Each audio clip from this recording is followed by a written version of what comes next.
Hola amigos, hola hermanos, ¿cómo están?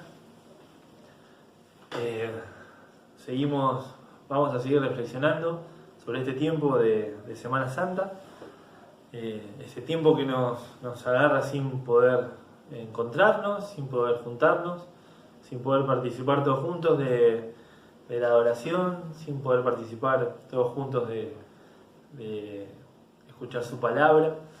Y la verdad que son cosas que se extrañan. Pero bueno, vamos a tomar este tiempo justamente para pensar en la obra más maravillosa que hubo en favor de la humanidad, que es la muerte de nuestro Señor, la entrega de nuestro Señor en favor nuestro. Y vamos a estar pensando en lo que los teólogos llaman que esto es el clímax en el drama de la redención, digamos, el punto máximo en esta historia, en este drama, que es la redención de la humanidad. Algunas anotaciones que hice de comentarios de teólogos dice: todo culmina en la cruz, en donde el Señor lleva los pecados del mundo y por lo tanto provee salvación para todos aquellos que creen. Esto es de lo que vamos a hablar. La muerte de nuestro Señor demuestra la gracia y la misericordia, la bondad y la amabilidad y el amor de Dios como ningún otro suceso en la historia.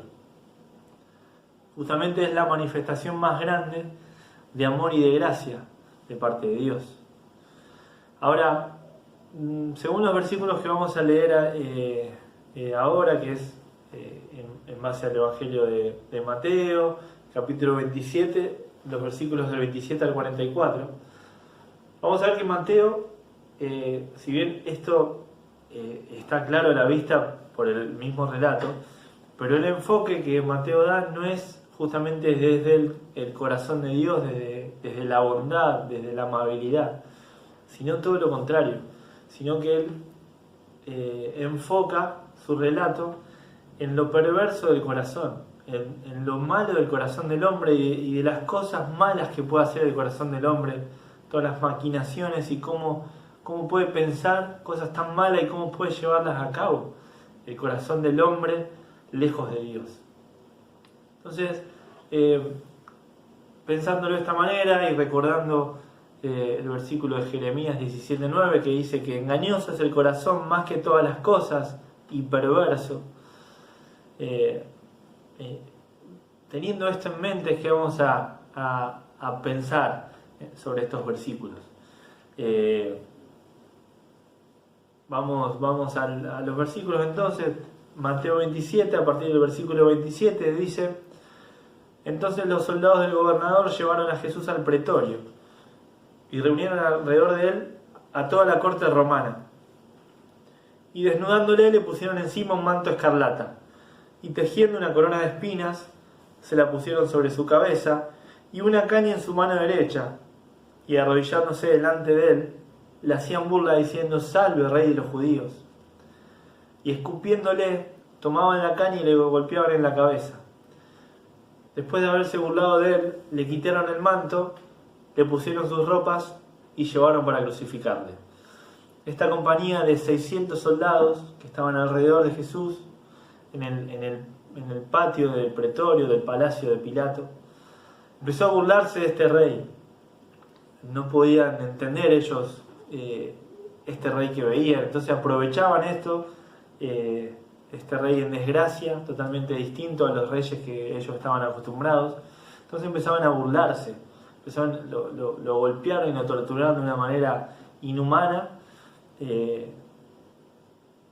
Obviamente algo que estaba aprobado por Pilato. Entonces vamos a pensar primeramente en este grupo de personas que intervienen en la muerte de Jesús.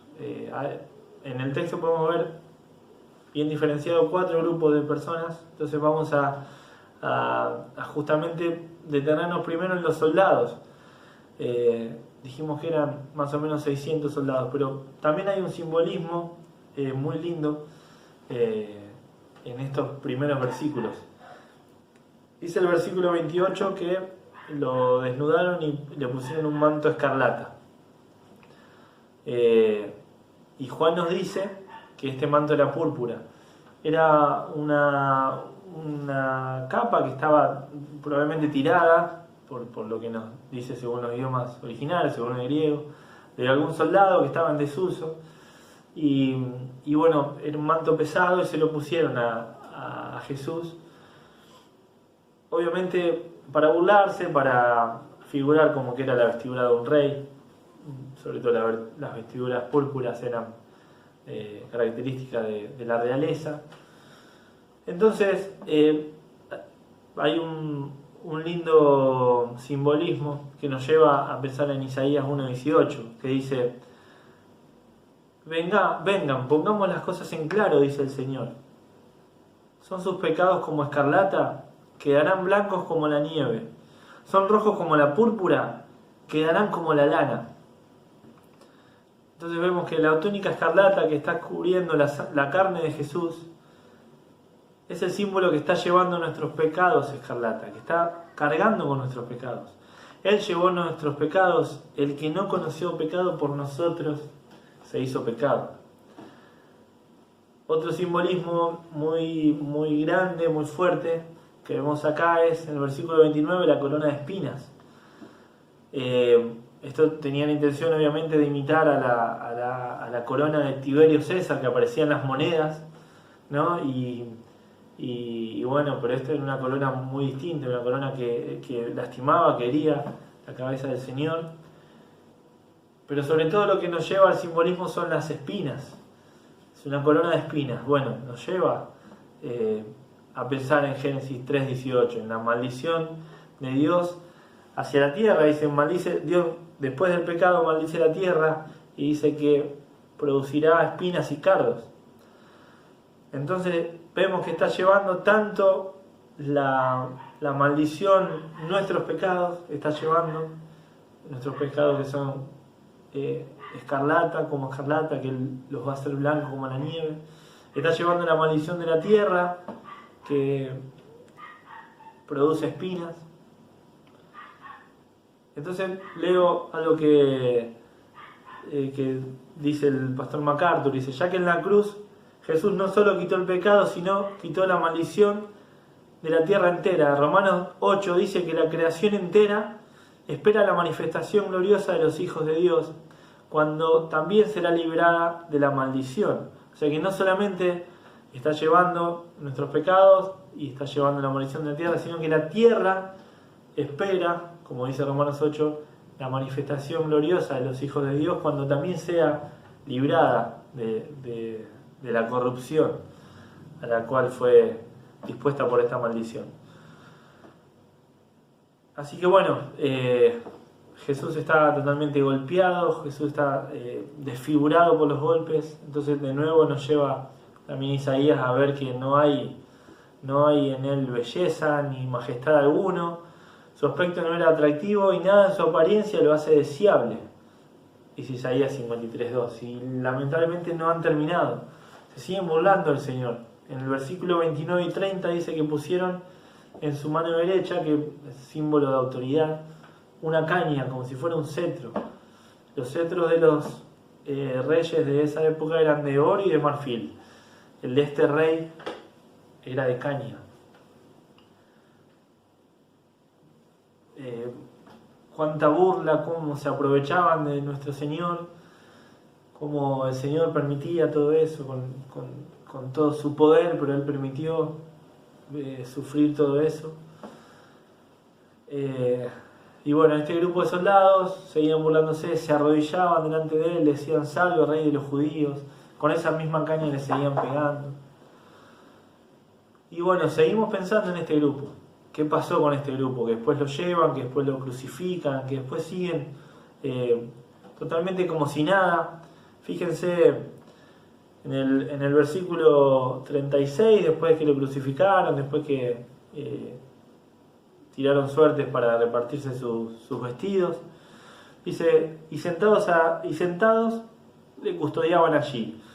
Es algo totalmente rutinario, era parte de su trabajo, no estaban ni cerca sabiendo lo que estaban viviendo. Entonces, ¿qué podemos ver en esto?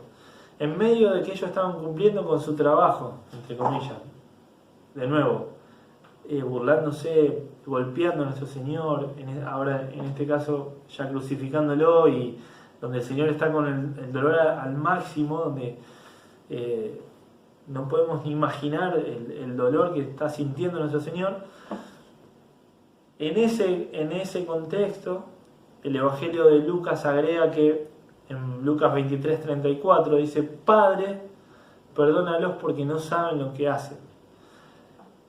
En la hora más oscura de la humanidad, donde el Hijo de Dios estaba siendo despreciado, donde estaba siendo golpeado, estaba siendo rechazado de una manera muy cruel, y cuando Jesús muere, inmediatamente vemos la respuesta de Dios a esta oración de Jesús. ¿Por qué? Porque en el versículo 54 de Mateo 27, el centurión y los que estaban con él guardando a Jesús, visto el terremoto y las cosas que habían sido hechas, temieron en gran manera y dijeron: verdaderamente este era Hijo de Dios. Y Lucas agrega: el centurión glorificó a Dios y dijo: este es un hombre justo. No nos vamos a meter en eso, pero por las palabras que usa, tanto temor como verdaderamente, que usa el centurión, se desprende que mínimo él, y puede haber sido el grupo entero, pero mínimamente él llegó al conocimiento de la fe del Señor, a la fe salvadora, a la fe redentora. Jesús está muriendo, Jesús tiene palabras de amor para sus propios,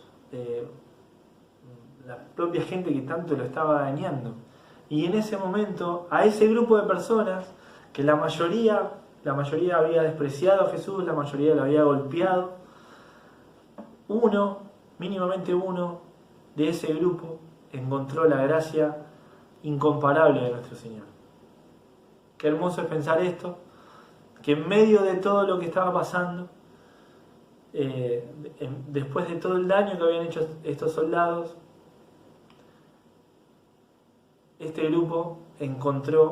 uno de este grupo encontró gracia, encontró salvación, encontró perdón.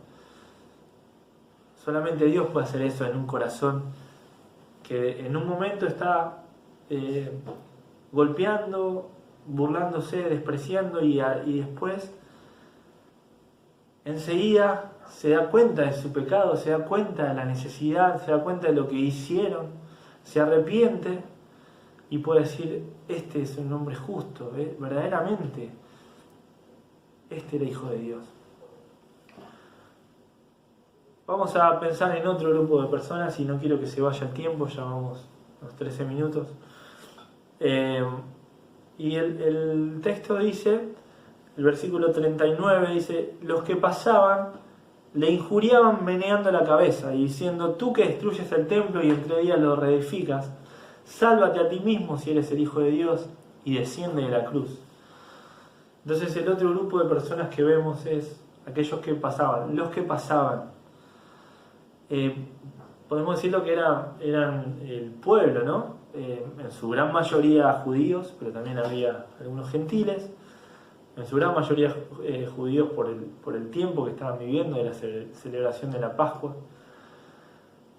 Pero el pueblo pasaba y meneaban la cabeza y seguían burlándose y inclusive diciendo cosas.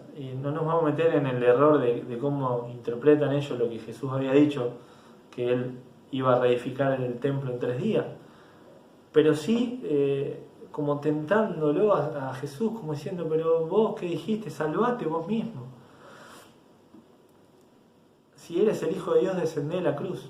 Bueno, a estos los que pasaban, vemos que también hubo alguien que halló gracia y encontró a Jesús en medio de toda esta oscuridad, todo esto tremendo que estaba pasando. Y vamos al versículo 32 y dice que cuando salían hallaron un hombre de Cirene llamado Simón, al cual obligaron a que llevara la cruz.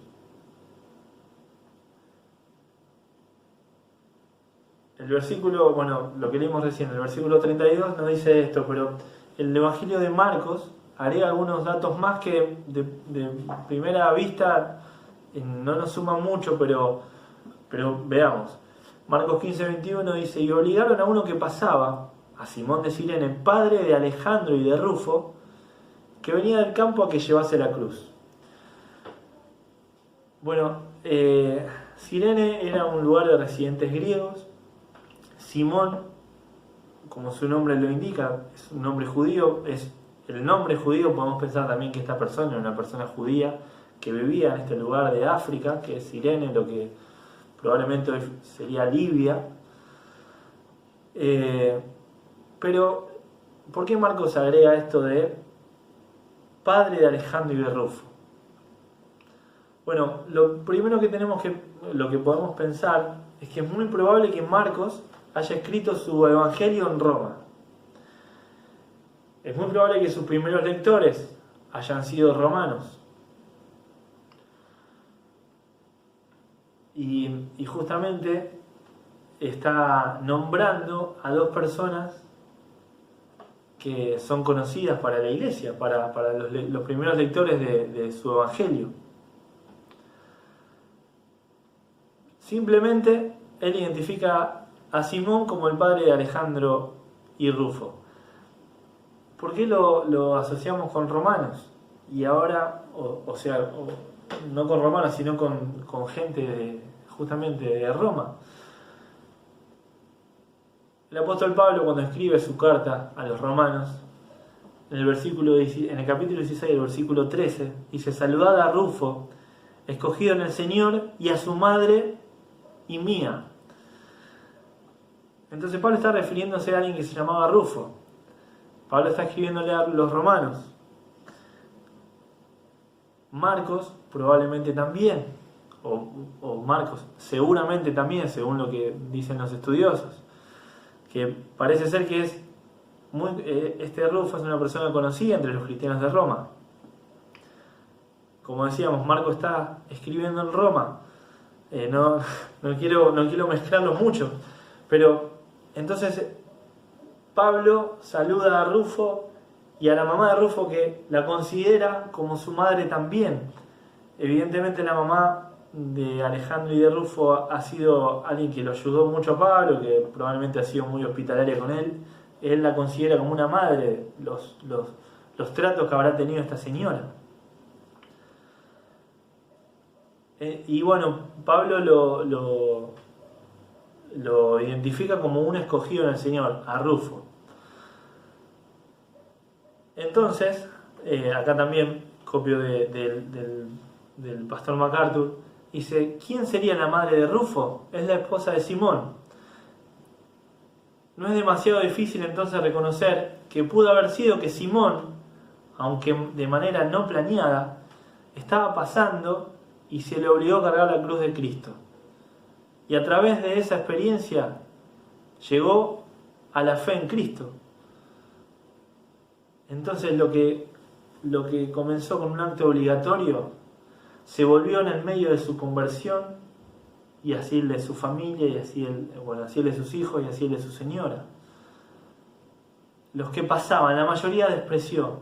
Este hombre que fue obligado a cargar la cruz, este Simón de Cirene, cargó la cruz, fue obligado, pero encontró la gracia de Dios, y encontró la gracia salvadora para su familia. Qué hermoso pensar esto también. Y ahora vamos a ir un poquito más rápido, ya vamos terminando. Otro grupo de gente que vemos en este pasaje son las autoridades religiosas. Dice el versículo 41: de igual manera, también los principales sacerdotes, junto con los escribas y los ancianos, se burlaban de él diciendo: a otro salvó, a sí mismo no puede salvarse. Rey de Israel es, que baje ahora de la cruz y creeremos en él. Qué fuerte esto, escuchen. Dice: en Dios confía, que le libre ahora si él le quiere, porque ha dicho: yo soy el Hijo de Dios. Entonces vemos otro grupo de personas, lo que decíamos, en este caso las autoridades religiosas de Israel. sacerdotes, escribas y ancianos. También burlándose de su declaración, la declaración de Jesús como rey, desechando todo lo que supuestamente ellos sabían de las Escrituras de cómo iba a ser el Mesías, el rey de Israel. Y ellos pidiendo una muestra del poder de Jesús, con todo lo que Jesús había hecho en medio de ellos. Todavía pedían más. Ellos no habían creído en su momento, tampoco iban a creer ahora. Y entonces el versículo 43, que yo le decía que es muy fuerte lo que decían, dice: en Dios confía. Estaban diciendo de Jesús, acusándolo, que le libre ahora si Él quiere, si Dios quiere, porque ha dicho: yo soy el Hijo de Dios, que venga y le libre Dios de esto. Y hay un contraste muy fuerte entre esta declaración de las autoridades religiosas con la misma declaración de Jesús, un capítulo antes, en el versículo 53 y 54 de Mateo 26, donde dice: ¿acaso piensas que no puedo orar a mi Padre y que Él no me daría más de 12 legiones de ángeles? Pero ¿cómo entonces se cumplirán las Escrituras de que es necesario que así se haga? Si Jesús quería Dios enviaría ángeles, podría haberse librado. Él se entregó para que se cumpliese todo. Entonces, seguimos pensando en este grupo de personas ahora, en los religiosos de la época, de este tiempo. Entonces, en el capítulo 26 vemos que Jesús estuvo en el juicio falso, corrupto, frente al Sanedrín, frente al concilio. Y ahí, bueno, obviamente el Señor, como así sufrió con los soldados, sufrió burlas, lo escupieron, lo golpearon, se burlaron porque él era profeta. Los soldados se burlaron, hicieron todo esto y se burlaron porque él decía que era rey, y los judíos hicieron lo mismo y se burlaron porque él decía que era profeta. Pero dice en Mateo 27, el versículo 57, cuando llegó la noche vino un hombre rico de Arimatea llamado José, que también había sido discípulo de Jesús. Los otros evangelios dicen que José de Arimatea era miembro del Sanedrín, era parte del concilio, que él y Nicodemo no habían estado de acuerdo en el juicio que habían hecho, juicio falso que habían hecho a Jesús. Entonces, no es por forzar, pero acá vemos que también en el texto un grupo de esas personas, una persona de ese grupo también halló gracia, también encontró la salvación. Si bien José ya era discípulo de Jesús de antes, según el texto, como que ya conocía a Jesús, pudo ser fiel hasta este momento. Fue difícil lo que hizo José. Jugó contra lo que pudieran decir sus compañeros de concilio. Él no había estado de acuerdo en ese juicio. Entonces vemos también gracia, otra persona más que encontró gracia en medio de tanta oscuridad y tanta maldad. Insistimos, no por lo que puede haber hecho José, si bien es meritorio, es bueno el acto, sino en lo que Jesús hizo, y en lo que Jesús ya venía haciendo en él, y ahora se completaba, aunque muchos no entendían lo que estaba pasando. Y por último, y ya terminamos, ya llevamos 24 minutos, otro grupo de personas que vemos participando de la muerte de Jesús, junto o participando de algunas cosas con los demás grupos en la muerte de Jesús, son los ladrones. Dice el versículo 44 que en la misma forma le injuriaban también los ladrones que habían sido crucificados con él. Bueno, por los demás evangelios vemos que evidentemente en el transcurrir de las horas uno de los ladrones cambia de parecer, y Lucas lo describe que este ladrón que cambia de parecer dice: acuérdate de mí cuando vengas en tu reino. Y Jesús, que no había no había aceptado antes, cuando le acercan el vino y la hiel, como dice el Evangelio de Mateo, pero el Evangelio de Marcos dice que es mirra, y bueno, por la historia sabemos que eso era una droga que le daban, justamente la mirra lo usaban como droga para aliviar un poco los dolores de la crucifixión, no porque en este caso los soldados romanos sean buenos, sino porque era más fácil para ellos hacer su trabajo de clavar los pies o clavar las manos, cuando sentía un poco menos de dolor justamente el que estaba siendo crucificado. Pero Jesús no quiso evitar ningún dolor, no quiso estar adormecido, y una de las cosas era porque pidió que no sean tomados en cuenta sus pecados, y el centurión pudo ser salvo.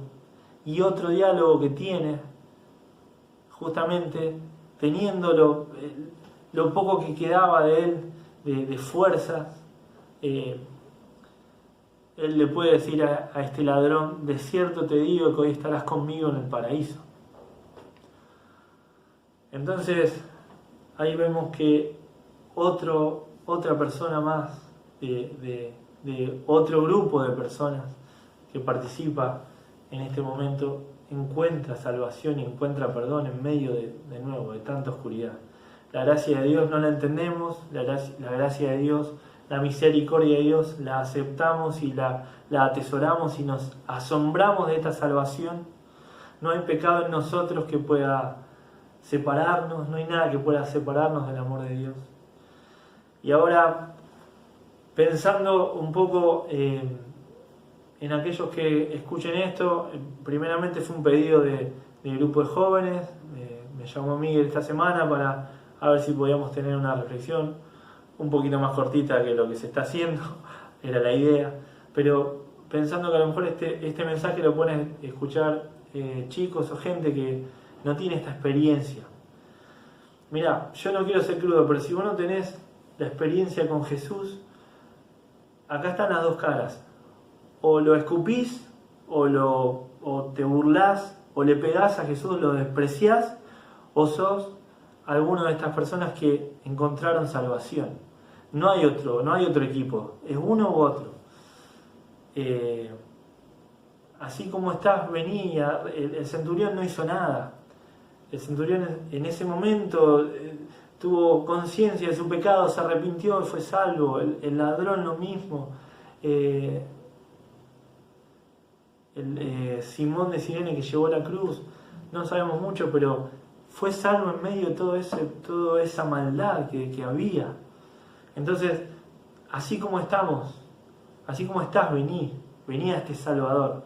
Que no sea una Semana Santa más o una Pascua más, encima típica, nos vamos a acordar toda la vida esta Semana Santa porque nos la pasamos encerrados. Que no sea justamente este tiempo, un tiempo donde vos lo desprecies a Jesús de nuevo. Que vos puedas pasarte al grupo de personas que hallaron gracia, que hallaron salvación, que encontraron perdón, libertad, paz en medio de todo esto.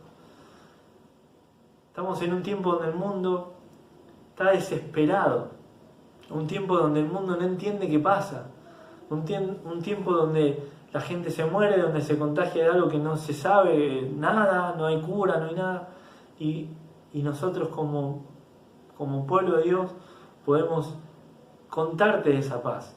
También te vamos a decir, y nos vamos a decir nosotros, que es un tiempo para arrepentirnos, para que vos te arrepientas de tus pecados y vengas a salvación, y para que nosotros como parte de su pueblo nos arrepintamos de nuestros pecados y dejemos de hacer las cosas que Dios no quiere que hagamos, aquellas cosas que limitan su poder, aquellas cosas que hacen que estemos dispersos, distraídos, enredados en cosas del mundo, en placeres que nada nos llenan, y poder venir a Él y encontrar en Él perdón, y en tu caso, si no es tu experiencia, encontrar salvación. Entonces, como conclusión a esto, quiero decirte que aún en el momento de mayor desprecio y maldad de los hombres para con Él, Dios desplegó su amor, su gracia y su misericordia.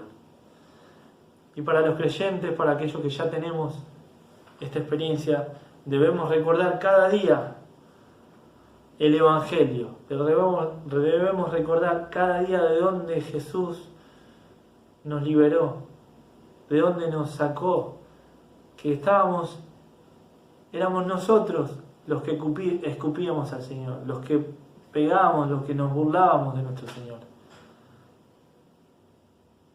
Para que al recordar cada día el Evangelio, cada día del perdón, cada día nos humillemos y vengamos cada día a llenarnos más de Él, a contentarnos más de Él, a que su gozo sea puesto en nosotros. Él es el único que puede dar sentido a nuestra vida. Y cerrar con Romanos 11, que dice: qué profundas son las riquezas de la sabiduría y del conocimiento de Dios, qué indescifrables son sus juicios e impenetrables sus caminos. ¿Quién ha conocido la mente del Señor, o quién ha sido su consejero? ¿Quién le ha dado primero a Dios para que luego Dios le pague? Porque todas las cosas proceden de Él, y existen por Él y para Él. A Él sea la gloria por siempre. Amén. A Él sea la gloria por su salvación, por su perdón, porque por esto que recordamos, tenemos la certeza y la esperanza que un día lo vamos a ver cara a cara. Dios te bendiga.